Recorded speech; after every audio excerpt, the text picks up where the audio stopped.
Welcome back to Top 5 Scary. I'm your host, Kyle McWaters. This week we're looking at some work behind some of the scariest movies that have graced theaters. The infamous duo of demonology, Ed and Lorraine Warren, may their souls rest in glorious peace after what they've rid this earth of. Just before we dive in, if you like this type of stuff, comment down below. Let us know what your favorite Warren Universe movie is, or which film adaptation of real-life events scare the hell out of you. But for now, here's the top 5 terrifying lost tapes of Ed and Lorraine Warren. Number 5. The Conjuring. The Conjuring is a 2013 horror film directed by James Wan, written by Chad and Carrie Hayes. It is the first film in the Conjuring Universe franchise and also based on real events surrounding the Perron family's demonic experiences. Ed was a World War II vet and a former police officer who became a self-professed demonologist. Lorraine, a self-claimed clairvoyant, making them the best demonic duo out there. In 1952, Ed and Lorraine founded the New England Society for Psychic Research. They quickly gained notoriety as respected investigators after this case.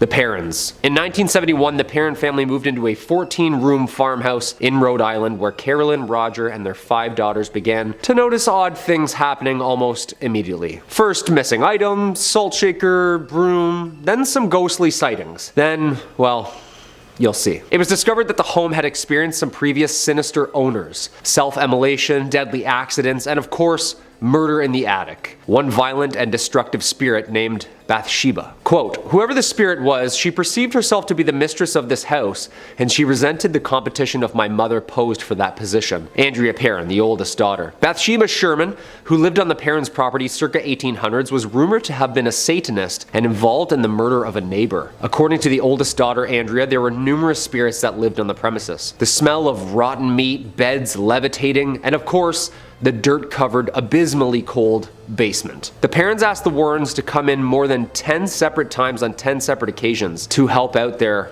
ghost problem. Lorraine conducted a seance to attempt to contact the spirits that were possessing them, to which during the seance, Carolyn Perron was possessed. The family swear that she was speaking in tongues and even rising from the ground, sitting in a chair. Andrea said, my mother began to speak a language not of this world in a voice not of her own. Then her chair levitated and she was thrown across the room. Yeah, that's all the ingredients you need for an amazing horror movie universe to me. Terrifying. Number 4. Annabelle. The infamous Annabelle. We know her.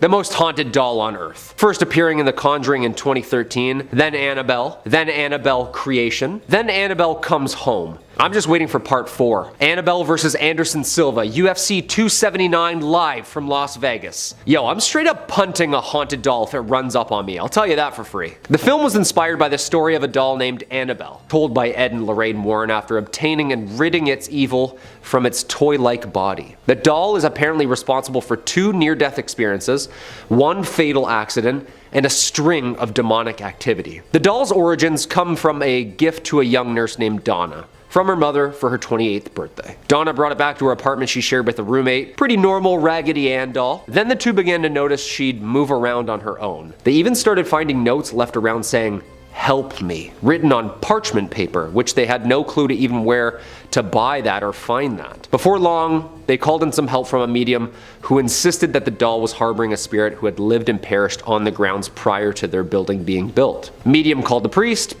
called his father called Ed and Lorraine. So yeah, this thing is like haunted. You know when priests are like, oh God, no!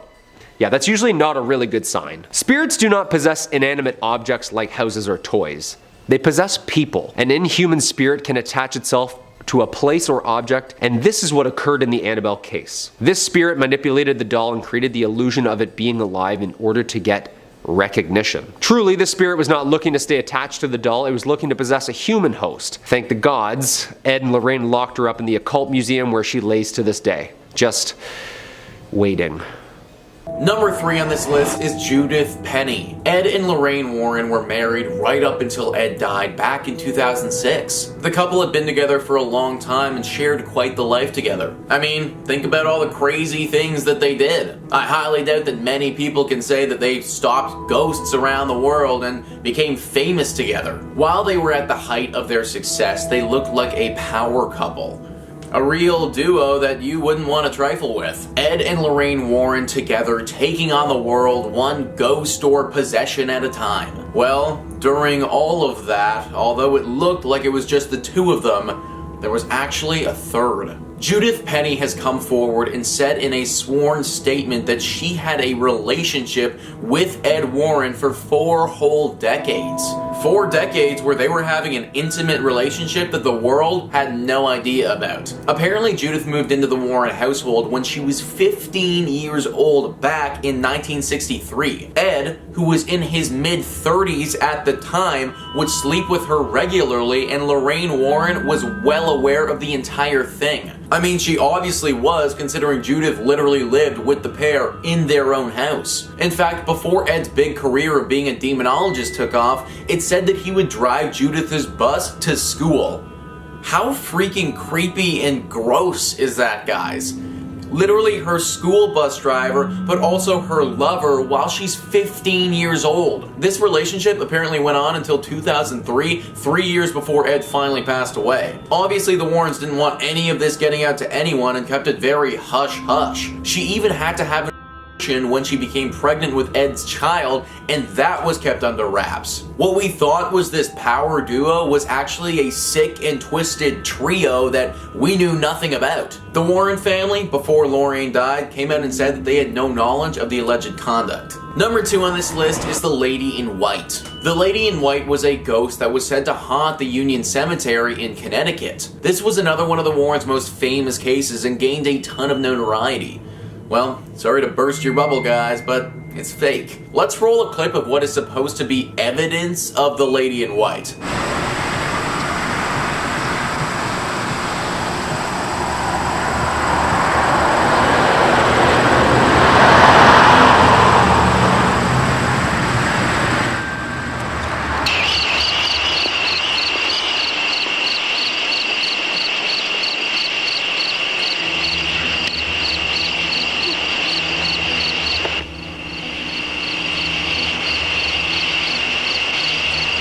So first off, where the hell is the ghost there, and how on earth did this qualify as proof? Like, frankly, I hardly see anything at all, but even if I did, guess who's behind it? Judith. Yeah, the girl that Ed had an illegal relationship with was the Lady in White. Literally dressed up in a sheet, and the pair took some grainy pictures and videos together and claimed it was evidence. Just another secret that the Warrens tried to hide, but eventually it's bubbled to the surface. And finally, number 1 on this list is the smoke and the mirrors. We've already talked about the Amityville horror house and the Lady in White here, and about how they're all fake. Well, guess what, folks? I hate to do this to you, but they ain't the only ones. Everything the Warrens did was just a bunch of smoke and mirrors. The Smurl haunting saw other experts come in and look at the space. Nothing was wrong with it. Some of the exorcisms they performed, those people weren't really possessed by the devil. They were mentally ill people that the Warrens were preying on. The whole story about how they cured someone of being a werewolf, like, that doesn't even make any sense. Smoke and mirrors. That's what the Warrens' career was. Now, that's not to say that they didn't inadvertently stumble upon something paranormal every now and again. I mean, if you believe in that sort of stuff, then they must have, based on how active they were in the community. But basically, a lot of our favorite stories that rocketed them to the top of the demonology community are completely fraudulent. I guess it's not the worst thing in the world to know that we aren't living among as many ghosts as the pair claimed that we were. Number 5 on this list is the relationship. As we'll look at a bit later in this video, Ed and Lorraine's relationship might not have been all it was cracked up to be. The couple that inspired The Conjuring have often been talked about as being one of the greatest married couples ever. In the movie The Conjuring, the pair very clearly have each other's back, and it's clear that there's a deep foundation of love between them. Or at least that's how the movie likes to show it. Real life may have been a lot different. Judith Penny was someone who would have had access to the Warrens' relationship and would have been able to see it behind closed doors. We'll get into why that is the case later and explain who Judith Penny is, but for now, just take my word for it. Apparently, she has come out and said that the Warrens' beautifully loving relationship that we saw on screen is all a bunch of baloney. In truth, Ed was extremely violent and toxic to Lorraine. This toxicity would manifest itself in many different forms. Oftentimes, it would come out in harsh, verbal abuse that felt as if it was coming right from thin air, totally unprovoked by Lorraine. However, occasionally this would manifest into physical abuse. Judith has come out and said that one particularly bad evening she saw Ed backhand Lorraine across the face with all his might, and apparently she lost consciousness. Now Lorraine wouldn't just sit there and take the abuse either, she would fire her own shots as well. Judith thought that some evenings one of them wouldn't even be waking up the next morning based on how much they were fighting and how intense it would get. This has all the telltale signs of a horribly toxic relationship. The pair were just very good at hiding it. Number 4 on this list is the Amityville horror story. I feel like you've heard this story before, guys. Arguably the most famous of all the Ed and Lorraine Warren cases, this singular case launched the pair onto the main stage as being some of the biggest demonologists and paranormal investigators on the planet. Therefore, it was incredibly important to their image and their brand that this story was believed by the public. Fact of the matter is, though, they made the entire thing up. Ronald DeFeo Jr. was the spark behind this entire story. In 1974, Ronald gunned down his entire family in that home for seemingly no reason. He was later sentenced to life in prison for his crimes and died behind bars at age 69. These murders were brutal though and were heard nationwide. That's why when the next family to move in claimed the house was haunted, it actually got a ton of attention. The family said that slime would appear all over the place with no apparent origin. Things would swing open and objects would fly around the room. The house itself could simply not warm up and would stay incredibly cold for weeks on end. The media got wind of this and so did Ed and Lorraine. They went into this place and went on to have their most successful case ever,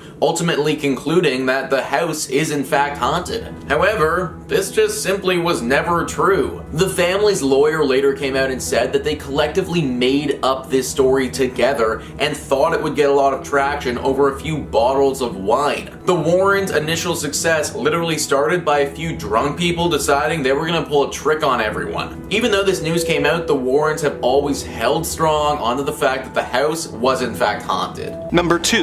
The Haunting in Connecticut. In the late 1980s, Carmen and Alan Snedeker and their 5 daughters and 2 nieces moved into a home in Southend, Connecticut, as their oldest son was suffering from Hodgkin's lymphoma, and they wanted to be closer to his doctors. The home that they rented turned out to be a former funeral home, which made the family a bit on edge, but they chose to stay regardless, as it was difficult to find an affordable home for such a large family. Things began getting strange, with objects disappearing, and the children reportedly seeing a man with long black hair around the house. The eldest son began exhibiting strange and violent behavior, and doctors diagnosed him with schizophrenia. His parents decided to consult Ed and Lorraine. They spent weeks in the house to get the full demonic experience and declared that the home was filled with great evil because the morticians who had worked in the home had been practicing necromancy. They performed an exorcism, and things more or less returned to normal. The story would eventually be adapted into the Haunting in Connecticut film, and the Warrens published a book detailing the case called In a Dark Place, which was written by them with the help of horror novelist Ray Garton, who was hired to interview the Snedekers and shape their testimony into a narrative. When the various family members' stories began to conflict with each other, Ray talked to Ed Warren about his concerns, and Ed responded by saying, "Oh, they're crazy. You've got some of the story. Just use what works, just make it up, and make it scary." Due to this, the entire case has become laced in controversy in the years since, with Garton distancing himself from his involvement with the supposedly non-fiction book. Number 1. The Happy Christian Family. The Warrens made a point of portraying themselves as a perfect, loving couple who supported each other while using their supposed gifts to help people who were in trouble and spread the message of God. This carries over into the Conjuring films that were inspired by their lives, with both critics and fans consistently bringing up their relationship as a highlight of the films, with it often being called one of the best love stories of the horror genre. But in real life, they were not quite the shining example of God's perfect couple that they would have you believe. Lorraine Warren had a very large role in shaping how her and her late husband were portrayed on film, with some very specific demands written into her contract. Frankly, a little too specific. Her contract with Warner Brothers explicitly states that neither Ed or Lorraine Warren could be depicted engaging in a physical relationship with minors.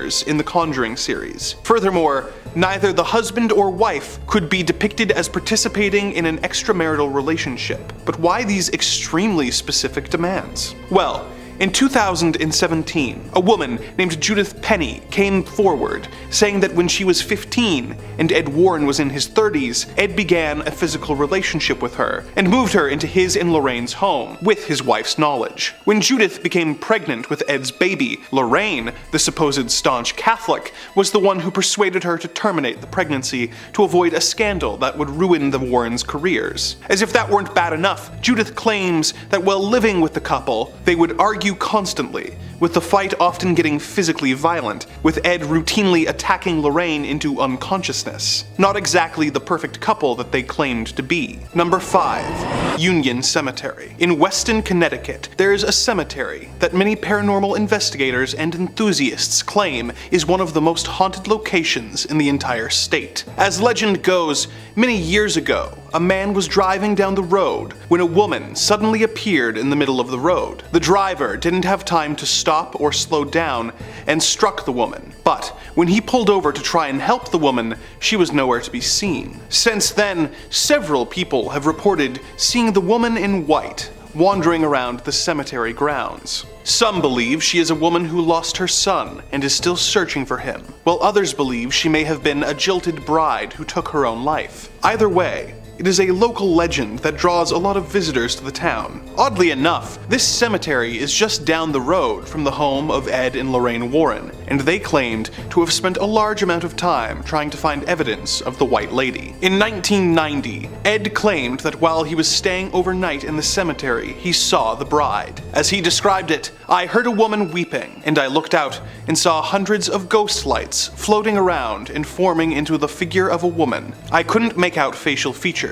He claimed that he did manage to capture this encounter on video, however. This is of course very exciting, as definitive proof of paranormal activity is rare and could completely change the way people view their own mortality. When asked to show the footage that would validate his claims, Ed said, "No.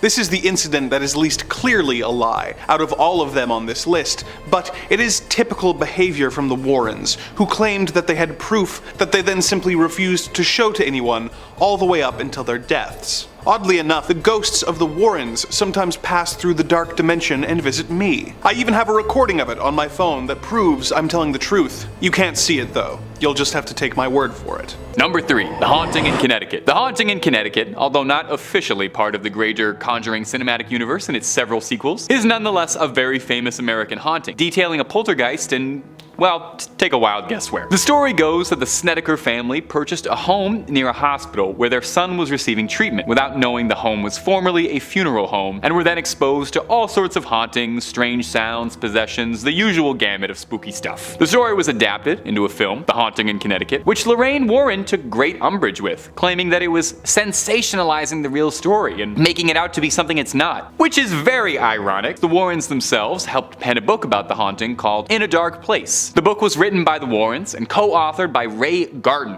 a horror novelist who was brought in to help shape the story. However, after the experience, Garton spoke out about writing the book, saying that when he interviewed the family, multiple stories just wouldn't add up and they would all provide different accounts of what was happening. He brought this concern to Ed Warren, and Ed Warren told him, as Garton quotes, "Oh, they're crazy. You've got some of the story, just use the parts that work and make the rest up. Just make the rest up and make it seem scary." Which is about as blatantly direct a confession as you could probably get from the Warrens. Since the passing of both Warrens, more and more support has come out, suggesting the Haunting of Connecticut was little more than a hoax to drum up some business. Number 2. The Devil Made Me Do It. Now, we've talked a little bit about the case of David Glatzel and his haunted rocking chair before on this channel, and earlier we'd mentioned Ed and Lorraine's involvement when we discussed it before. We focused primarily on the haunting. As a bit of a refresher if you forgot, the second son of the Glatzel family, David Glatzel, underwent horrifying experiences that the family believed to be supernatural in nature. Growling, speaking in tongues, and the parents going so far as to claim that he would levitate. The haunting would turn tragic when, after being exorcised by the Warrens, the demon's host to David Body made their way into the boyfriend of Glatzel's sister, Arne Johnson, who would get involved in a brutal altercation with his landlord, leading to the death of the landlord. In courts, the lawyer insisted that the actions were not his own and he was possessed by a demon. Unsurprisingly, it was thrown out and Johnson saw jail time. Interestingly though, the basis for the defense of "the devil made me do it," according to the lawyer, was all the idea of the Warrens. Now in 2007, the brother of David Glatzel, Carl Glatzel, claimed in a legal filing that the book the Warrens wrote about the case was filled with complete lies, describing them as a pair of opportunists who blew a tragedy out of proportion and sensationalized his brother's mental illness and demonic possession for fame and personal gain. Most interestingly is that the priests named involved in this story all claimed that no exorcisms ever actually took place in the Glatzel home, and that David Glatzel began to improve because he was receiving counseling and sent to a private school, not divine intervention. Number 1. The Enfield Haunting. The Enfield Haunting was a famous paranormal investigation in London, England during the late 70s. The two daughters of the Hodgson family claimed that they were tormented and possessed by a poltergeist, causing them to speak in demonic voices, moving things around, and so forth. You know, the usual greatest hits of a poltergeist. The haunting story has come into some scrutiny as the years go by. For one thing, most of the haunting and most of the paranormal activity only ever seemed to occur around the young daughters, and not when anyone else was around. The youngest daughter of the Hodgson family has even later gone on to admit that she made up some of it. Now, the Enfield Haunting served as the basis for the second Conjuring film, which centers the Warrens as brave heroes who step in to right wrongs and banish what other sinister otherworldly forces have invaded this once peaceful London home. Now, the film obviously has to embellish things just a little bit, as most Hollywood adaptations are wont to do, but in this case, they really stretch the truth. While the film showcases the Warrens as tireless do-gooders who stayed round the clock to tend to the Hodgsons and protect them from evil, in actuality, Ed and Lorraine Warren only visited the Enfield residence for a single day. They were uninvited, which is worth noting. Allegedly, one of the other paranormal investigators who was at the Enfield Haunting, and I swear I looked this up, this is apparently his real name, Guy Playfair, that's a real name and not a Metal Gear Solid boss, okay, sure. Anyway,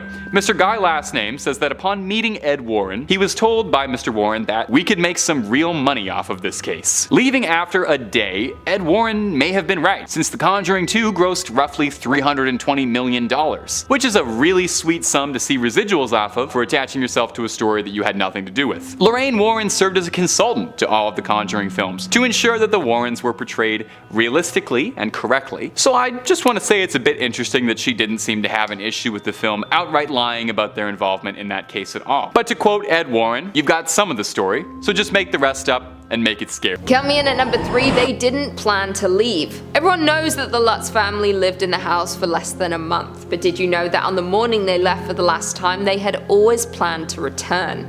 They did not know that they were saying goodbye to their home and belongings forever.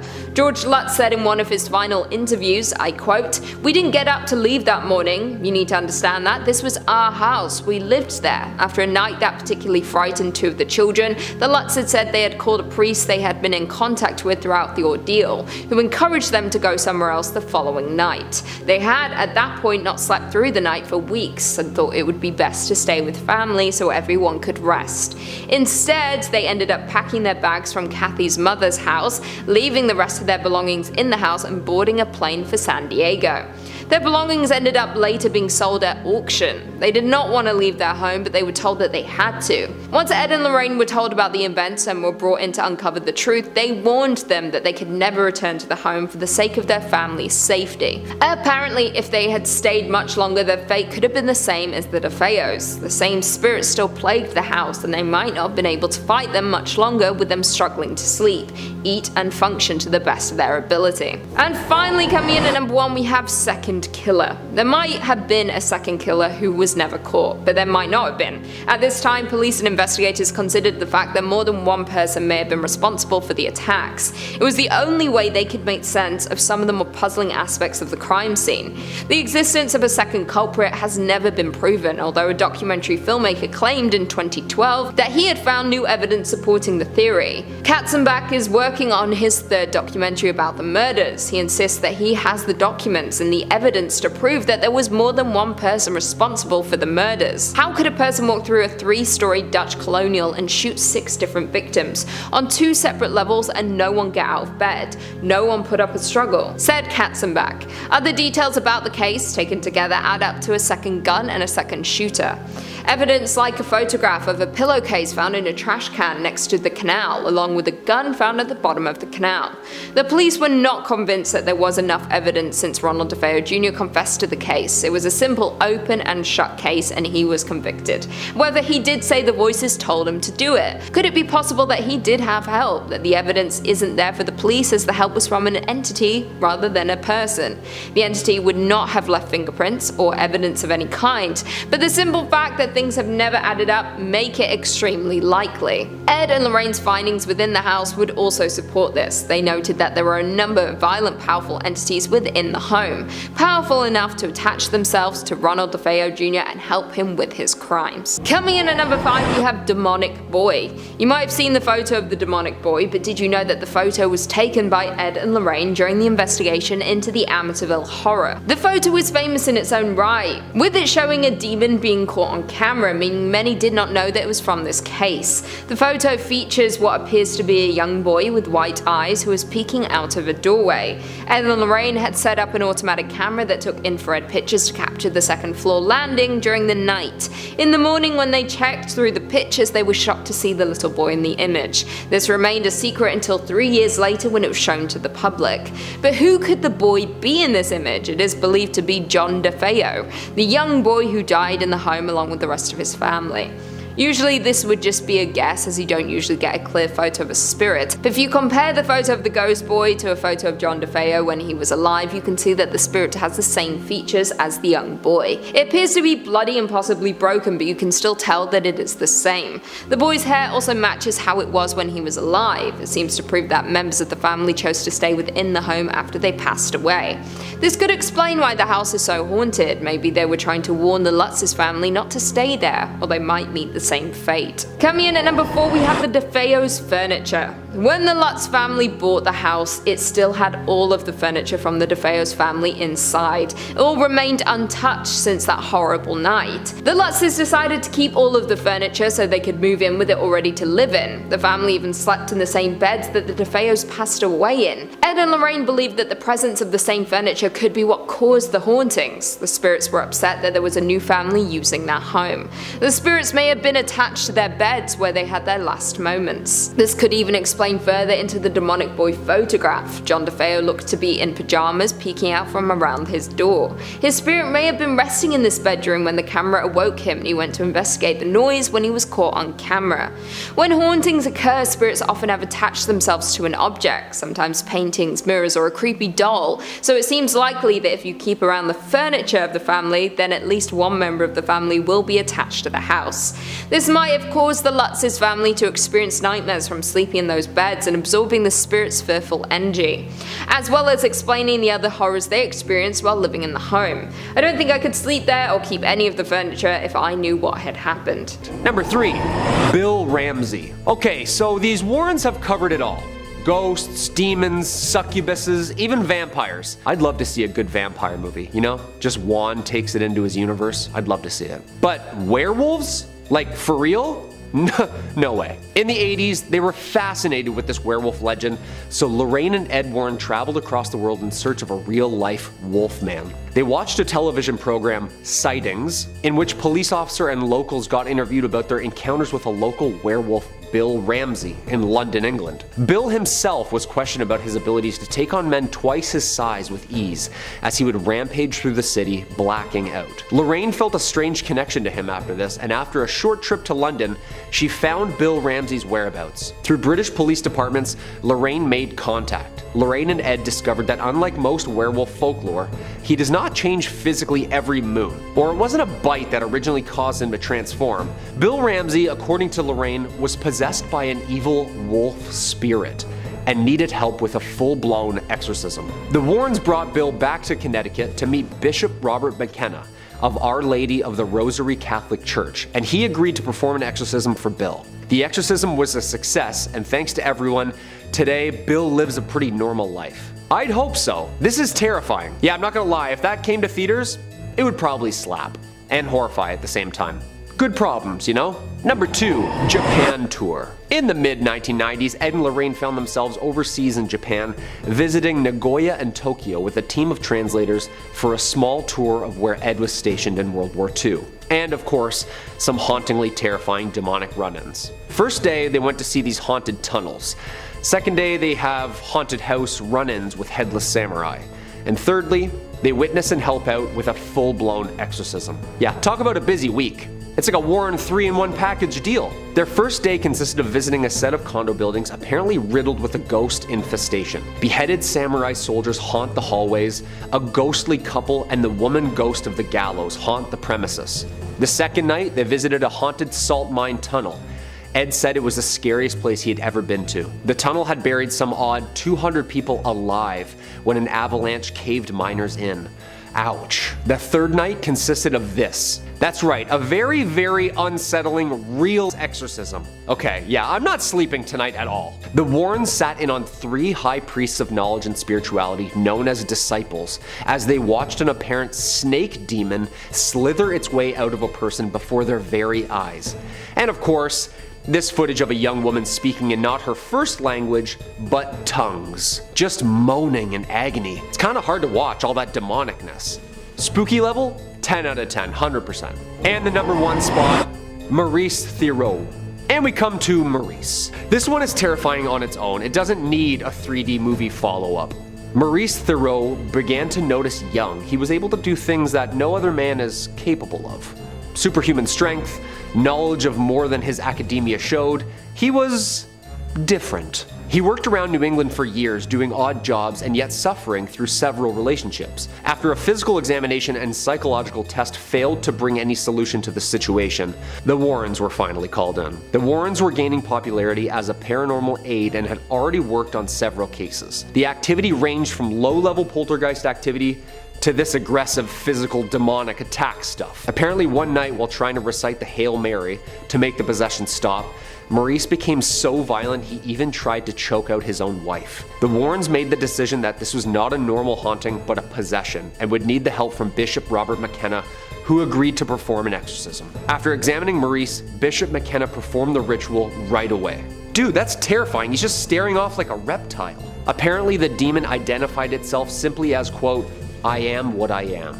And also, of course, invoking the kingdom, referring to demons from the legions of evil type stuff. The exorcism was successful, thank God. A young French-Canadian character appears in The Nun, and is supposedly loosely based on the real Maurice, who the Warrens actually think might have been possessed by the devil himself.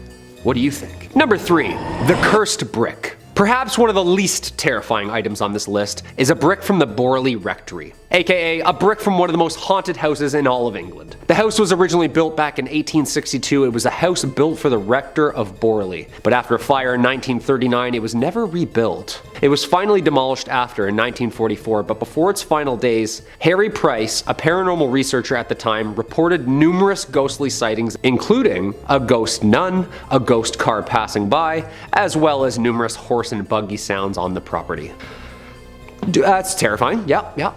A little piece of the haunted home sits in the Warren Occult Museum today, as they were able to visit the Borley Rectory before it was demolished. According to local folklore, a nun fell in love with a monk from the monastery and the pair attempted to elope together. They were found and sentenced to death. The monk was reported to have been sent to the gallows in the monastery, whilst the nun was sealed into the walls of the nunnery alive. Ouch. This nun is believed to be the one that is seen on the grounds of the Borley Rectory, endlessly looking for the monk that she once loved. That's kind of cute. That's kind of nice. The nun has been seen and heard many times over the years, and the first reports came from 1928 when the owner Guy Eric Smith and his wife contacted a newspaper to report a strange happenings. The newspaper took on the help of an investigator, Mr. Harry Price. Mr. Price stayed at the house to research for more than a year. While staying there, Price witnessed a ton of poltergeist phenomena. Even said that he got in touch with the spirit of a past tenant, Reverend Harry Bull, who died in the house. After numerous attempts at exorcising the property, in 1930, Mr. and Mrs. Smith left the house for good. The next residents of the house were Reverend Foister and his wife Mary Ann. They both experienced the same phenomena that Price and the Smiths had witnessed before them.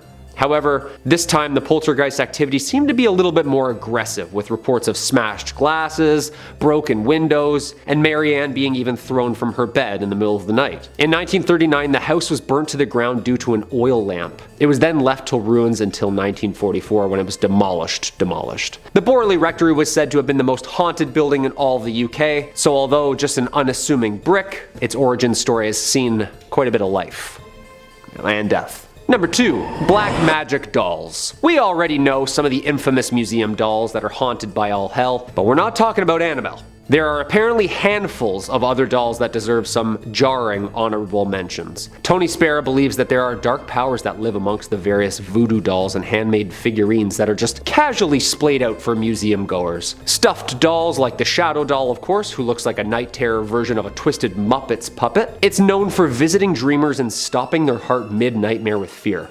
Okay, that's a little excessive. So haunted, yeah. There's a satanic doll that looks like it would resemble a tall wooden man, possibly even the devil. Yeah, haunted beyond all hell. Found in the woods too, around satanic worship. Huh, could you believe? And of course, this dark magic doll. They just look haunted, you know? That off-colorization look, the facelessness, and glass casing around it. Again, that can't be a good sign. Historically, if you do this, obtaining a doll or statue or carving, add in a little dash of dark magic and voodoo, and voila, you have a very dark, cursed item. There's also a doll with no mouth and no eyes. Yeah, that's not scary at all. I think we can all agree that there's like 20 origin films like right here with each and every one of these black magic figurines. Like I understand Furbies a little bit more now, you know? Like that's a cursed item right there. 100%. Furbies belong in the Warren Museum. I'm surprised there isn't some there already. And coming at the number 1 spot, the music box. And of course we had to include one of the creepiest elements of the Conjuring movies, and I guess what makes any scary movie scary. It's the music. And boy is there one haunted creepy Warren Museum object that comes to mind: the Perron family music box. Director James Wan wanted to use the actual music box in the first film because mirrors and creepy music make for the best thrillers, but also because that there is a real haunted artifact from the real case. Today, the box is safely stored in the Warrens Museum alongside all of the other spooky items that we already covered. The music though, right? Like this part in the movie actually scared the shit out of me. Like the anticipation alone. They always do it so slow too, don't they? Dun dun dun dun dun dun dun dun dun dun dun. But it's like real life though. That's horrifying. The music box apparently caused a lot of problems for these Perron girls, specifically April, the youngest of the Perron children. She found this antique in the house and she used to communicate to spirits. In the movie, this was a happy ending, but in real life, the Bathsheba Sherman curse was never really resolved. The original OG film, The Conjuring, was one of the best haunted house movies of the last decade that arguably spawned both a franchise and a new respect for old school horror. I wonder what's next for us in the James Wan universe, cause that werewolf paw, yeah, that looks terrifying. Number 5, The Pearls of Death. We know the Warrens. If that name doesn't sound familiar, check out some of the other vids on who they were on this channel. They were a pretty spooky duo. They've seen some nightmarish stuff in their time, and still have some proof of the evil that they vanquished. Their son-in-law still runs the official occult museum website and museum out of Monroe, Connecticut. Now, if you've seen Annabelle Comes Home, this first item on the list should ring a bell. The character Daniela in the movie tries to communicate to a loved one beyond the grave. Never a good idea. Unless you're with the Long Island medium, you know? Stick with the professionals. In order to do that, however, she puts on the museum's mourning bracelet. Yeah, that's not really a good idea there, Daniela.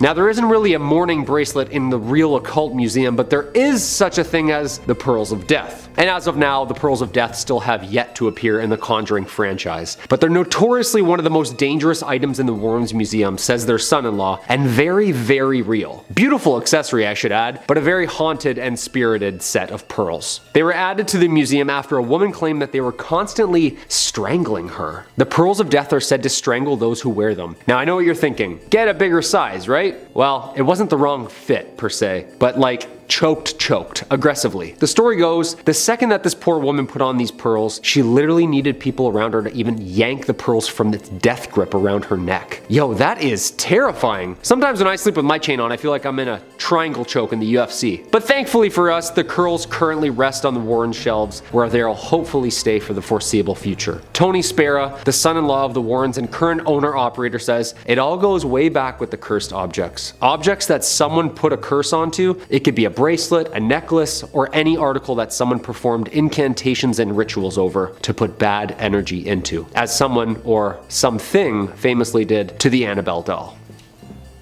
I feel like just talking about it is just going to show up. In the same way a priest can bless a holy relic, a satanic worshiper or black magic practitioner can curse a belonging, as seen with the Pearls of Death. Number 4, the werewolf paw. As always, if you dig what we do here on Top 5 Scary, hit that like button or feel free to leave us a comment down below. Let us know which James Wan Warren story is your favorite. I mean, nothing beats the David's exorcism scene in The Conjuring 3. Yeah, spoiler alert, it's uncomfortable to watch. Some of you will get it. Scariest thing I've ever seen in my life, I swear to God. However, in Annabelle Comes Home, we see another terrifying object just chilling on the shelf. A werewolf claw. Later in the movie, we even see a real werewolf demon thing outside the Warrens' house. And of course, according to Tony Spera, the werewolf paw is a nod to the real 1980s werewolf case that took the Warrens all the way to London, England. A true story of demonic possession, and not just normal demonic possession. That's a weird sentence to say out loud. But we know about this case. Apparently, they watched a television program, Sightings, and police officers and locals got interviewed about their encounters with a real local werewolf, the infamous Bill Ramsay. They said his abilities to take on men twice his size with ease as he would rampage through the city, blacking out. Lorraine felt a connection to him, and after traveling to London, she found Bill. According to Lorraine, he was possessed by an evil wolf spirit and needed a full-blown exorcism. The exorcism was a success on American soil, and Bill was able to return home, ready to start the rest of his non-lycanthropic days. He wouldn't grow hair or change at a full moon, but he used his fingers like claws, attacked people, and even would run around on all fours. Could this wolf paw in the museum be responsible for the werewolf case in London? I think it might. Number 3 on this list is the African fertility dolls. Tony Spera goes into detail about these dolls on the official Ed and Lorraine YouTube channel, and the story is pretty creepy. Apparently these dolls, which are now in their possession, were originally from Africa. They were made by an African witch doctor, but were then stolen from him and brought back to America. They were sent to a police officer who was in on the theft and thought that he could get some serious value for some authentic African fertility dolls. What he didn't expect was for these dolls to take his life. After he acquired these dolls, he soon became paralyzed from the neck down and, after some time, succumbed to this disease and died. These dolls are cursed, and after stealing them from their respective owner, took the life of those who were responsible. Now they're in the museum, and Tony warns us on the YouTube channel about ever touching them, for a similar fate could happen to us. It's stuff like this that really flew under the radar during Ed and Lorraine Warren's time. But the fact that these dolls exist, and there are probably many more of them in the world, is truly very terrifying. Number 2 on this list is the Southend werewolf. Born and bred in the Essex seaside town of Southend, the first inkling of trouble came when William Ramsay was just 9 years old. Like any normal child, he was outside in his back garden when he began to feel strange. It was deep into one Saturday afternoon in 1952 when an icy blast of frigid cold swept over him. Perspiration froze on his skin and a foul stench came close to making him vomit. The bewildered youngster only had 2 things on his mind: running away to a life on the ocean wave and wolves. By this time he was close to the garden fence, and only the calls of his mother brought him out of whatever had gripped him. However, something else took complete control of him instead. Intense and pure rage had installed itself firmly within his psyche. Using this and the adrenaline-fueled strength he now possessed, he had uprooted a fence post with the fence still attached to it and was swinging it like a club. Not even his parents could easily remove the post with their bare hands. That was a passage written by Les Hewitt talking about the beginning of the Southend werewolf case. This incident was the beginning of a long road for Bill. For 15 years, though, he didn't have another episode until he started having dreams. Dreams that his wife would look at him and run off in fear after seeing him. These eventually ceased, but then 15 more years later at a party, it all came out. Apparently on the drive back home from this party, Bill lost it. He turned into a complete animal and the wolf came out. Scratching and biting at the driver, Bill had completely turned into a werewolf. His body changed too. His shoulders hunched, his nails grew to claws, his humanity had completely left him. The Warrens were then brought in to help him and had to perform several exorcisms to get rid of this werewolf presence. Think about this entire story though. Bill, to my knowledge, hadn't been bitten by a werewolf or had any extended exposure to one, he just became one. How scary is that? At any given point, I could just slowly start to develop werewolf-like characteristics and turn into a rabid super beast. I think that's why this case didn't get as much media coverage as some of the other ones. Just the fact that something like this could happen, and I mean, that could really scare the public. And finally, number 1 on this list is the Shadow Doll. So we already talked about some other dolls, but this takes it to a whole nother level. You know the horror movie franchise Chucky? Where the doll is possessed with a serial killer and it's out to get people, like that whole bit? Well, this doll makes Chucky look like the sort of thing you invite to your kid's birthday party. Yeah, it's pretty freaking bad. The Shadow Doll, for one, looks absolutely terrifying. It looks like this woman with a white face totally covered in black robes with chains and spikes sticking out of her. It's apparently made of bones and even has a human tooth in it. Now, even though this doll doesn't operate like Chucky and move around in the real world, it does something even more terrifying. Anytime you go to sleep, you aren't safe if the Shadow Doll has you in its sights. It's said that this grotesque looking creature will come to you while you're sleeping in your dreams and terrorize you. It isn't said to be a quick kill either, like this thing's pretty sadistic in how it haunts you. It will keep coming back over and over and over again until finally it terrorizes you to a point where your heart literally stops out of fear and you never wake up. Think about how horrible that would be. To be absolutely terrified of going to sleep because you know that the second you close your eyes, this shadow doll could be upon you and it might be your last night ever. Similar to the other dolls that we talked about, this thing is locked up in the museum, but I personally don't think that's enough. I know that the Warrens like to show this stuff off, but honestly, screw it. This thing is far too dangerous, burn it with some fire, and let's be done with it. Number 5 on this list is the Dark Magic Doll. Yep, anything called the Dark Magic Doll is probably something I don't want to know about. That's most likely why Ed and Lorraine locked this thing up in their museum, because it's really not something that should be out in the public world for anyone to have. We've all heard about voodoo dolls before and the potential powers that they can have. Dolls that are made through some sort of dark ritual with the power to then affect people on a real life basis. Usually these dolls are made with a singular person in mind, and the doll that's created can only ever affect that one person. The same principle applies to this magic doll, however, the thing with this one is that from my understanding, you don't need to make it with only one person in mind. Simply using the doll while picturing an individual should create the same effect as a voodoo doll. It's said to use this thing, you need to hang it from its neck, and then the person that you have in mind is gonna get sick and eventually die. Now, I'm not sure if you can use this doll more than once, or if it's just a one-off, but it's probably a good thing that the public doesn't know such information. Think about how dangerous this doll actually is, especially if it got into the hands of the wrong person. Somebody who wanted to inflict harm onto someone else could easily do so from the comfort of their own home and nobody would be the wiser. To make this doll requires some pretty dark rituals and some sinister magic, but the Warrens were pretty secretive about the exact process of constructing this thing, and again, probably for the best. Having information like that out in the open on how to make such a deadly and dangerous doll just isn't safe for anybody. Right now, the only known doll is currently locked up in the Ed and Lorraine Warren Museum. Hopefully it stays there and we don't ever see any more of these creepy things popping up in the world again. Number 4 on this list is the Smurl Haunting. So we've all heard about Amityville and we've heard about the Enfield poltergeist, but one haunting that didn't get talked about nearly as much was the Smurl Haunting. Maybe it's because it was just a little bit too scary and the Warrens didn't want to release such information to the public.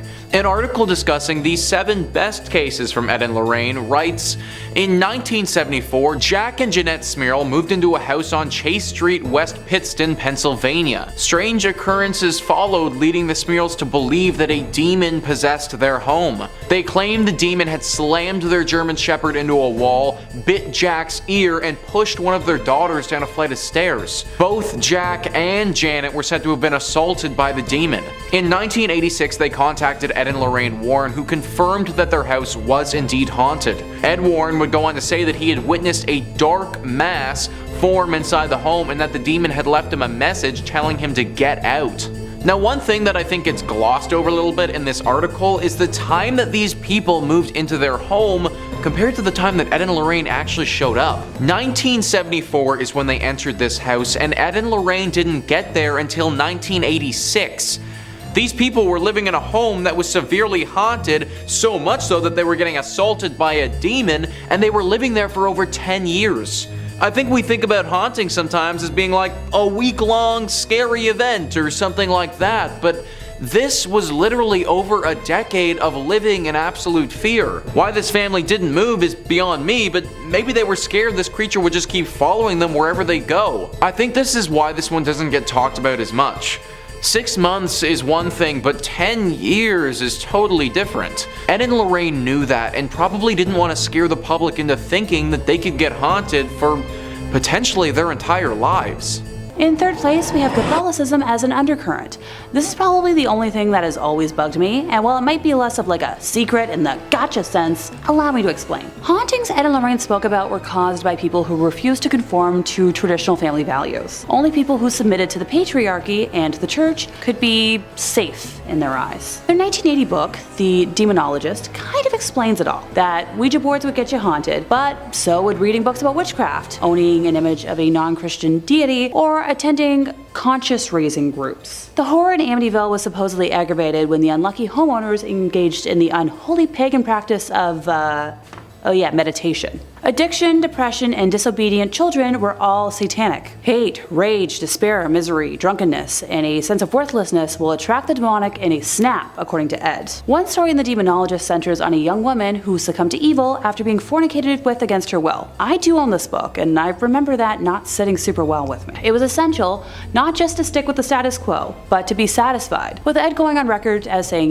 that a happy home is one's best defense, and even the most powerful exorcism will be effective only if you keep up an emotional atmosphere that does not attract such entities. And while I do believe this to an extent, not so far as Ed does. That atmosphere would involve going to church, by the way, saying that once a week was a good start. Yeah, I don't go to church. When you really think about it, the Warrens' entire basis of work kind of relied on victim blaming, evil that could, only happen to people who were already evil themselves. So personally, I don't agree with this whatsoever. Bad things do happen to good people, and not just because they don't follow Catholicism doesn't make someone evil. If you don't see what I'm seeing, allow another quote from Ed to help clarify things. People who do negative or patently unnatural things are essentially doing the devil's work for him and actually attract negative spirits to their side. Ed Warren was the homophobic brand of Catholic. Yes, I'm fully aware that not all Catholics observe this, and while most do not, Ed fell under that specific strain that sadly does. As a queer gal who didn't fully learn this until today, it kind of broke my heart that people who were so open to helping others and the unknown could be so close-minded. In second place, we have fraudulent items in the museum. So Ed and Lorraine were investigating numerous cases from the 1950s until they passed, right? And they founded like a whole society devoted to the research and investigation of the paranormal in 1952. Not to forget their entire museum attached to their home dedicated to objects from their cases. So, explain to me how their website only has 10 public case files, and why so much from the museum looks like leftovers from a spirit Halloween. Doesn't anyone else find it pretty suspicious that we only get details from the really big news cases, while artifacts from other lesser cases are barely a footnote and have no story or witnesses attached? So in one corner of the Warrens Occult Museum is the skin of a tiger that is said to have killed 33 people in India while possessed by a demonic spirit. But yet, when I try to research this were-tiger, I find no account of any reportings in history about such a case, outside of, their quotes, or any offers from Ed and Lorraine to go into detail about any events leading to how it came into their possession. Seriously, take a look at some of this stuff. Given what I know about modern day Satanism, that idol looks like a papier-mâché alien mock-up. Well, most folks who practice Satanism don't actually pray to any sort of idol, or to the devil himself. But sure, for a moment I'll pretend like that's real, and move on to the, black magic skull, which just looks like a cheap haunted house prop for a glow-in-the-dark room. Ditto for the, chilling masks. You know what, actually that's a lie. I've seen cosplayers make better masks. I'm not going to even try to rationalize the skull with horns or the recreation of the Witch of Monroe. Y'all don't need to see me fuming right now. In first place, their personal life. So if you watch the film franchise, you'd think Ed and Lorraine had a pretty ideal, wholesome, perfect Americana family style life. But the reality isn't so shiny or pure, despite what, they preach all the time. In the early 1960s, Ed Warren initiated a relationship with an underage woman with Lorraine's knowledge. Ed was in his mid-30s when he met Judith, who was exactly half his age. Yucky. Having not yet gained enough fame as a self-trained demonologist to pay the bills, Ed was working as a city bus driver in Monroe, Connecticut, while Judith was a student at Central High School in the nearby town of Bridgeport, who, conveniently rode his bus route. The two began an amorous relationship, according to a legal declaration from Judith in November of 2014. Heck, by 1963, she had moved into the Warrens' home, and for the next 40 years, she had a sexual relationship with Ed with Lorraine's knowledge. That same year, Judith was arrested after someone reported her relationship with Ed to local police, because, busybodies everywhere. And she spent a night in the North End prison in Bridgeport, while police tried to persuade her to sign a statement admitting to the affair. After she refused to cooperate, she was ordered by the court to report to a delinquent youth office for the next month. So, Ed, being the great guy he was, picked her up from school every week and drove her to the mandated meetings. Judith claimed that Ed told her many times that she was the love of his life. The Warrens explained her presence in the home as a niece or a poor girl who they had taken in out of charity and who helped them with office tasks. And she was mentioned in a lot of their books as being, like their secretary, most notably in The Demonologist, which I've already quoted a couple times today. What do you know? I own a copy. In May of 1978, while in her 30s, Judith became pregnant with Ed's child, and Lorraine persuaded her to have an abortion because the birth of a child could become public and any scandal could ruin the Warrens' business. Now, if that wasn't awful enough, Judith has also claimed that Ed was, on occasion, physically offensive to Lorraine. Judith described one night in particular where she saw Ed slap Lorraine so hard she lost consciousness. Early on, she said, she witnessed him backhand his wife. Well, it might be easy to dismiss all these claims as, hooey, or someone trying to make something out of nothing. There's an interesting element from Lorraine that kind of proves this to be true. So when Lorraine signed on to consult on the Conjuring movies, she got a contract that states that the movies will not feature negative information about the Warrens, mentioning specifically intercourse with minors, youngling bad videos, anything to do with woman of the night, or sexual violence. Kind of weird to have to spell that out if you don't have anything to worry about. Now, this is where I was wondering, well, where was the daughter in all this? Judy is still very much alive. What does she have to say about it? She spent most of her years living with her grandma and not her parents, claiming that it was because her parents were always traveling, so it was the easier and safer option. Her parents told her that they took Judith Penny in so she could have a place to stay and watch their house. But their daughter could have helped watch the house if she lived with them. Just saying. In fifth place, their origins in the profession. Honestly, before today, I never really dug too much into the personal lives of Ed and Lorraine Warren, preferring to focus my interest on their professional work, and only really knowing about their daughter Judy from the rare time they mentioned her in one of their books, and her husband because of all the rare footage he's publicized since Ed and Lorraine's death. Outside of the Hollywood romanticizing, which I promise I'll touch on eventually, how did Ed and Lorraine actually fall into this line of work? So Lorraine was 9 when she first saw auras. She thought everyone saw them, but found out quickly otherwise when she brought it up at her Catholic school, when she compared the lights surrounding the Mother Superior and Sister Joseph, and was told immediately to never talk of what she saw ever again, learning to, hide her gifts or joke it off. Ed, on the other hand, grew up in a haunted house.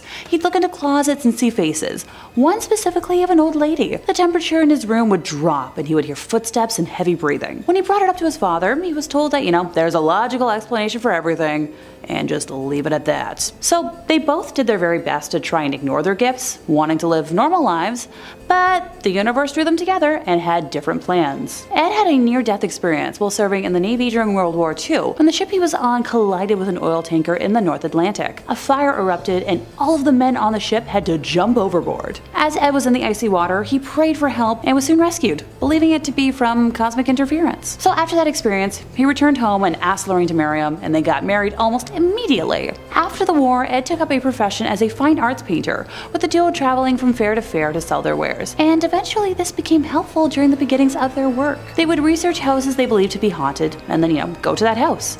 After Ed would paint the domicile, he would hand the painting to Lorraine, who would knock on the door and offer the homeowners the painting as, their ticket into the house. Once she struck up a conversation with the homeowner, they would learn more about the property and hauntings, if there were hauntings, that is. At one house, which already had, some local notoriety as a supernatural hotspot, Lorraine went into spontaneous trance and claimed that this is where she learned not to fear death. I thought there was more to that. Number 3, driveway alien. Ed and Lorraine Warren got involved in all sorts of things. It's said that they've tussled with vampires, with werewolves. Now, we don't have it on 100% authority that they ever encountered aliens, but they definitely could have. They researched everything. So let's take a look at this weird video of what looks to be a visitor from another world touching down on the driveway. You wouldn't expect aliens to make first contact in Colorado, but hey, here we are. In this video, we can see a really scrawny little creature walking up and down Vivian Gomez's driveway. The creature had people talking because, well, take a look at it. Just what is it? It almost looks like it's got giant ears flopping around when it moves, and I'm not gonna lie to you, it reminds me a lot of Dobby from Harry Potter, so maybe he just got a sock and he's just celebrating his happiness and he's excited to be free. The woman whose driveway caught the security footage, one Vivian Gomez, had this to offer when she posted it on Facebook. So I woke up on Sunday morning and saw this on my camera, and I'm trying to figure out what the heck. First, I saw the shadow walking from my front door, then I saw this thing. Has anyone else seen this on their cameras? The other 2 cameras didn't pick it up for some reason. Sadly, her security camera only films for about 10 seconds or so this is the only footage that she was able to capture of this mysterious driveway creature. Gomez clarified for everyone that whatever it was wasn't her son. Okay, we weren't thinking that, but now we're definitely not thinking that, because she doesn't let him out by himself that late, although that opens up a lot of questions. She saw something strange running around her driveway at night and considered the possibility that that might be her son. Like I said, I'm pretty sure the most likely possibility is that this is a freed house elf excited for the future, or a very confused alien. Could be an alien that just touched down. Maybe a Terminator traveling through time. That's why it looked naked. Gang, you let me know what you think what this mystery monster could have been down below. Number 2, Jharkhand. Coming up next is a clip out of India that went viral last year and captured the attention of paranormal enthusiasts, alien hunters, and skeptics alike. I like when you can get everybody all in together and like that. You see something weird on camera, we're like, is this an alien? Is this a ghost? Is this a demon?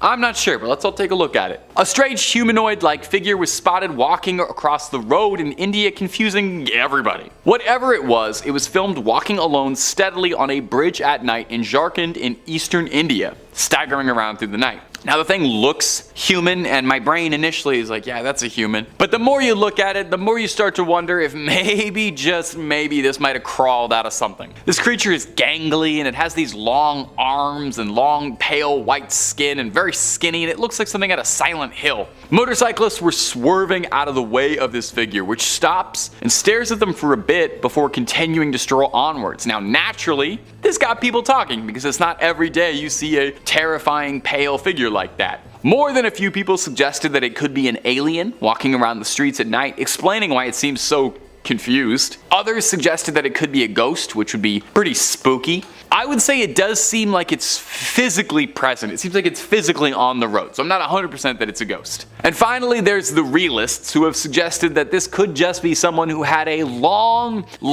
night and is lost and on all the substances right now, just trying to get a good night's sleep. As far as I know, no one has cracked this case, certainly not Ed and Lorraine Warren, so we may never have a satisfying answer. And number 1, the Buddhist exorcism. It wasn't just the United States where Ed and Lorraine Warren worked on their cases. If there was a call for it, the Warrens would do their best to answer. Plus, I don't know, I feel like if you only hunt ghosts in one country, then you're missing out on just so many good demons and ghosts out there. If you're a fan of the channel, and I hope you are, then you know by now just how many amazing, interesting regional monsters, myths, and cryptids there are all over the world. You could spend your whole life battling demons, but have you ever gone toe-to-toe with an Oni or a yokai, something like that? Well, maybe that's why the Warrens decided to take a trip out to Japan in the early 2000s. Maybe they wanted a vacation and a change of pace, or maybe they were looking to challenge themselves. They set out to Japan to investigate these allegedly haunted tunnels, where a number of people were reported to have died in. Ed was a World War II Navy veteran and had spent a lot of time around Japan and was fascinated in their culture and the things that he had seen while stationed there. Of course, hardly a vacation, because while they were there, they were asked to participate in a Buddhist exorcism of a young woman named Teresa who'd become the unwilling host to a litany of demons. They were aided by a group of Buddhists during the exorcism, which is probably a change of pace from their usual ordained Catholic ministers. In the clip, we can hear Lorraine doing her level best to try and cast the evil out of the young girl's body. The clip is a bit hard to watch, and that's coming from someone who watches ghost videos literally every single day of his life. You're watching someone writhe around screaming in what looks like agony. But hey, luckily, they were being tended to by the experts. Ed and Lorraine Warren spoke very highly of the Buddhist monks helping them as well, saying they were cut from a different cloth. I'm not sure if that's a pun or not. I feel too, if they ever start running out of ideas for the Conjuring movies, they should definitely start sending the Warrens international. Conjuring in Japan, I already feel like that's a good premise for a movie. Or maybe, and bear with me here, the Conjuring movies should get way more wild. We already know they're only based on true stories, they're not real stories, so just have them fighting Godzilla or whatever. I would love to see Ed and Lorraine Warren try and exorcise Godzilla. You let me know who you'd love to see Ed and Lorraine go toe to toe against. I'd want to see what they could do with Freddy Krueger too, personally. Number 3, an exorcism. To some, the ultimate paranormal dream would be getting to ride shotgun with the Warrens on one of their cases, getting to experience the paranormal firsthand under the tutelage of those who have battled it their whole lives. It would be like if Obi-Wan Kenobi picked you up on some backwater desert planet and asked if you wanted to go on a great adventure with him. It would be awesome. Well, some people get to live their dreams every day. Like me, you know, my dream was to stand in front of a camera and talk about ghosts all day long. A YouTuber by the name of Haley Reese got the rare opportunity to meet Tony Spera, the husband of Judy Warren, daughter of the family, and Lorraine Warren a bit before she passed away, and she got a blessed look into some never before seen footage of the pair of demonologists conducting some field work, namely an exorcism. Now the person being exorcised, their name is Roberto, but they've been blurred out to protect their safety. Demon possession is one thing, but doxing is a whole other. We see Lorraine and Tony both fiercely conducting an exorcism, locked in a spiritual battle against the forces inside. We hear Tony asking for the demon's name repeatedly, not just because he's a friendly guy, he seems like he's pretty friendly, but because to properly drive a demon out of a host, you need to know its name. Well, just listen to what he answers with, it's gonna shock you. Beelzebub. Now there's a bit of discrepancy whether or not Beelzebub and the devil are considered different entities. Depending on the text you're reading or the mythology, sometimes they are, sometimes they aren't. Either way, it's bad news. It's not something you would like to invite inside you. The worst part is if you're listening, apparently that's not even the only demon inside. It was like a clown car of demonic energy inside one guy. Now, thankfully, after a tough battle, they were able to get all the demons outside of him and hopefully banish them all away. Do you think it leaves like a weird taste in your mouth after you've had demonic possession? Like, you know, when you wake up, like after having a nap and your mouth just feels weird? I feel like I need to brush my teeth a few times at least afterwards. Number 2, Annabelle on tour. Annabelle is the #1 name in cursed dolls. Sorry Megan, we love you, but Annabelle's got staying power and she's just been here longer. More movies too, although on a side note, I'm hoping they make more Megan movies. As such, Annabelle has become quite popular, with a lot of demand for the cursed toy, despite the fact that, you know, she's got a demon inside of her and is apparently very evil, and she should be kept under proper lock and key. Did you know that there was a significant enough demand for Annabelle that she tours? Yeah, you heard me right. Annabelle tours. And you know what? I think that's great. Girl, get it. You gotta get that bag, you know? The movies made you a star, really propelled you to the world stage. It would be a shame to keep you locked up in Connecticut when your fans are waiting. A recent clip made the rounds on TikTok of a paranormal investigator, Eric Vital, transporting the allegedly haunted doll to take her to Paracon, a convention for ghost hunters and paranormal enthusiasts to break bread, swap stories, and pick up cursed goods. Founded in the Warrens' memory to carry on their legacy and establish a community of ghost hunters. Eric is part of the New England Society for Paranormal Research, the foundation created by Ed and Lorraine to further the development and research of the paranormal. Now this short video of him unpacking Annabelle got all kinds of attention on TikTok, mostly from people wondering why you would want to take her anywhere, or why you would want to get your hands on her at all. I mean, inside the case she's carried and literally says do not open under any circumstances. Now Eric did understand this, and he assured that those who are worried that they take all the proper precautions, and that's not just putting Annabelle in a seatbelt. We take this very seriously, he said. Our faith is very strong, all of us. So we bless the van. We all have enormous amounts of holy water. We have a priest come in, bless the area, and bless the items. And maybe put her in a car seat too, just to be safe. And number 1, Buddhist exorcism. You know, it wasn't just the United States where Ed and Lorraine worked on their cases. If there was a call for it, the Warrens would do their best to answer. Plus, I feel like if you only ghost hunt in one country, you're missing out on so many good demons and scares. If you're a fan of the channel, then you know by now just how many really fascinating cultural and regional monsters that exist out there and all the different ghost stories that exist.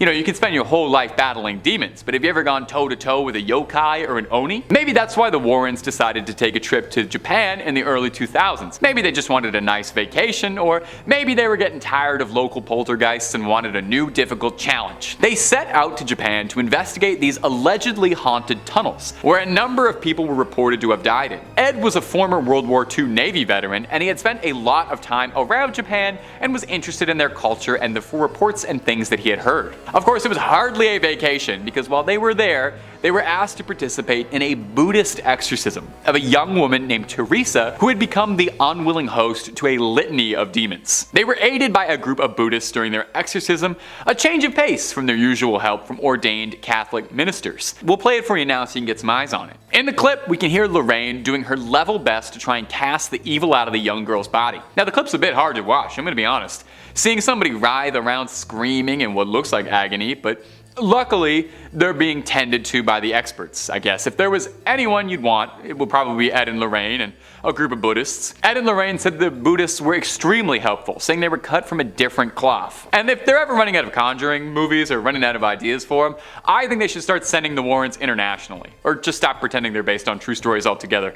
Have the Warrens try to fight Godzilla, or have them fight the Predator or something. Let's see them exercise their way out of that one. Let's see holy water and a little rosary take on the Predator. Number 3, the Shadow Doll. And coming in at the number 3 spot for today is going to be this footage of the Shadow Doll. When you first enter the Warrens' haunted museum, be it digitally or physically, one of the first things you'll see is this frightening little doll, affectionately dubbed the Shadow Doll. The Shadow Doll, that's fun to say. It's made of bird feathers and real human teeth. Lovely, those are some of my favorite ingredients. Now, it's currently owned by Tony Spera. He offers a bit of insight into the doll's history, saying it was originally acquired at an antique shop where it was sold with the owners of the shop completely oblivious to the doll's cursed energy. I don't buy that at all. What do you mean oblivious to the doll's cursed energy? Somebody came to you and sold you a doll made of bird feathers and human teeth, and your first instinct wasn't to douse the thing in holy water and kerosene for good measure? I know pawn shops ain't exactly the classiest place around, but you gotta have some standards, right? You gotta be able to recognize evil. There are very few dolls with human teeth that aren't evil. Spera claims the doll has an insidious curse inside it. Oh, wait, no, sorry, the Warrens weren't insidious. Anyway, the curse says that if you take a photograph of the doll, and when it develops, you write a curse that you'd like to inflict and then send it to your victim. The person who then opens the envelope and sees the photo of the doll will invite the curse into your home. The doll is also capable of some dream magic like Freddy Krueger, and can even stop your heart while you're asleep if Mr. Warren is to be believed. And I know what you might be thinking. Did you just curse all of us by showing us this footage and pictures of the doll? No, of course not. I toss a salt circle around the camera before I film anything just to make sure no residual curses pass through the internet. I will say though, I have heard some pretty credible rumors that you're more susceptible to be cursed if you don't like, comment, and subscribe after watching a video, so I honestly would say on the safe side of things, you should do that. And on another side note, having done a lot of research on the pair of these two, I cannot stress how many haunted dolls and toys these people had. They had like the world's scariest Toys R Us in their backyard. Number 2, Scotland City under the city. Now, the Warrens' investigations didn't just take them on cross-country road trips in the United States. The Warrens visited a ghost in almost every state they claim, and then some. The Warrens' quest saw them traveling all over the globe in an effort to uncover truth and combat evil wherever it was found. In this recently uncovered footage, we can see a unique perspective from Lorraine digging underground in the secret vaults beneath Edinburgh. Under the ground is a series of large, cavernous vaults that were once used as a storage space for merchants, but when abandoned became home to Edinburgh's poorest, who began to make it their dwellings. Probably a real nice space, you know, no daylight, musty air, thriving rodent population, but you know what? For the right price, I would probably go for it. It's probably better than most apartments in Toronto. Because of this, the vaults were the perfect place to conduct a little nefarious business that aren't quite fit to discuss on YouTube, but naughty stuff, just know that. It's believed that 2 of Edinburgh's most prolific criminals hid bodies here before taking them to medical schools to sell off. Having known this, with this context, it's absolutely no surprise that people believe the vaults to be haunted, and claim that they feel watched or touched when walking through them. So, if there's something weird going on, the Warrens follow. This one's actually pretty cool footage, I gotta admit. It's first person, making you feel like you're exploring the subterranean depths with her. She's being guided by an old Scotsman who seems to know the tunnels pretty well, and I gotta say, if I ever take a tour of an underground vault, this is exactly who I would like to be taking me in. An old Scottish man, that's the most appropriate and trustworthy way to go ghost hunting. Now, they didn't find anything on this particular investigation, but while in there, Lorraine does claim that she can feel something communicating with her. Could it be spirits from long ago reaching out to Lorraine Warren, who claimed she had an extrasensory gift? Or maybe it was just kind of cold down there. And number 1, an exorcism. To some, the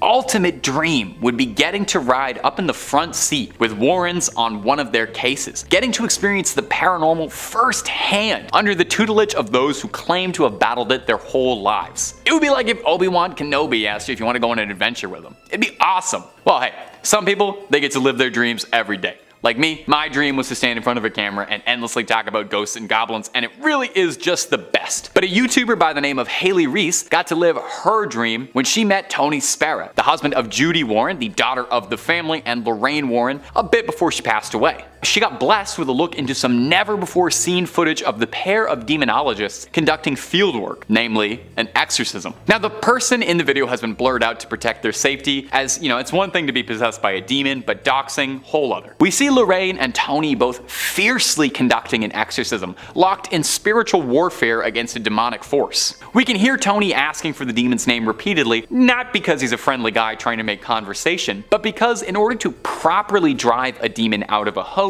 you need to know its name. The name said, Beelzebub. Now, there is a little bit of a discrepancy whether or not Beelzebub and the devil are considered different entities, really depending on what book and depending on who you ask. Sometimes they are, sometimes they aren't. Either way, it's very bad news to have inside of you. Worst part is apparently that wasn't even the only demon inside there. It was like a clown car of demons inside one guy. Not enough room.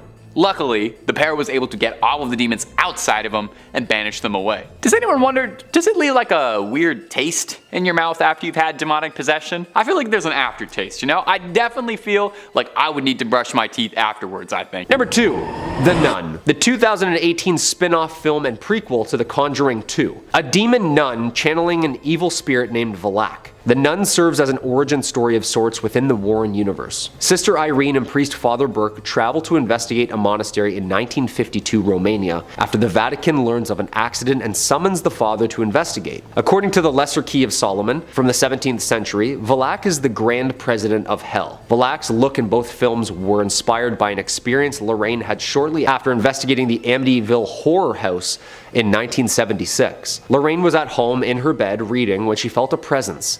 She saw a black whirlwind of dark mass enter the room. It was like a vortex. Lorraine prayed to be released from the forces of evil. She told it, "Leave and go back where you came from," over and over again. It vanished, but she never forgot. And cue scary movie. Yeah, apparently while investigating the once very haunted Borley Rectory, the most haunted spot in the UK, Lorraine had a run-in with a sinister nun. They ended up coming face to face with the churchyard's ghost, who was, according to lore, a nun buried alive behind the brick walls of the convent centuries ago after having an affair. Apparently Ed took photos on his camera of the Borley Rectory ghosts as they encountered them. Quote, "It was pitch black and there were no lit candles or lights. Photographers snapped photos on a 35mm camera with infrared film. When they developed the images, what appeared to be a spectral nun was seen walking down the aisle praying."